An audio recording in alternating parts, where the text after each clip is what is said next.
A California doctor has pleaded guilty in connection with Matthew Perry's overdose death. Prosecutors say he gave the Friends star ketamine, even injecting him in a parked car.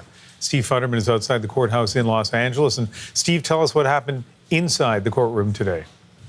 Well, Ian, the doctor, who is one of 5 people originally charged, he did plead guilty to 4 counts of distributing ketamine to Matthew Perry. And because of the rights you give up, anyone who pleads guilty must basically acknowledge what they did. And Dr. Plasencia had to go through a number of statements where he acknowledged what he did involving Matthew Perry, talking about the final weeks of Matthew Perry's life, where he got the ketamine, he distributed it, in some cases brought it directly to Matthew Perry, in some cases injected it in Matthew Perry's body. At one point, they talked about one incident where Matthew Perry was injected with the ketamine, and his blood pressure went up so much that he actually froze up a bit. So the doctor had to admit all these things before it was finally accepted, his guilty plea. Now, he does face a potential of 40 years in prison. Under the federal guidelines, it's unlikely he'll serve anything close to that, but it's very likely he will spend time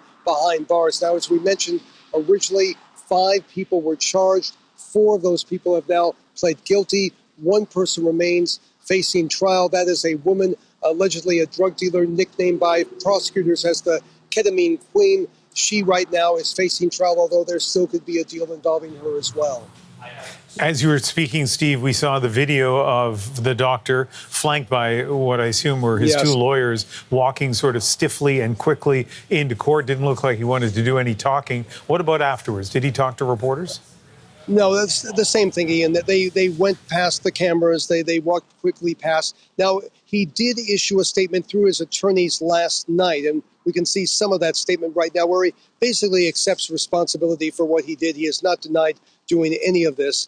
He's remorseful, and at one point he says that he is going to be giving up his medical license. He failed in the treatment of Matthew Perry. Obviously, he was aware of some of the issues involving Matthew Perry with addiction. And of course, Ian, that's sort of the saddest part of this story. We all knew and sort of grew up a bit with Matthew Perry in Friends. He had such a struggle with addiction, with substance abuse. He was very open about it, acknowledged it, fought it extensively. At one point, he thought he had beaten it, but in the end, it came back, and that's what takes his life so sadly with that ketamine injections. Yeah, sure was.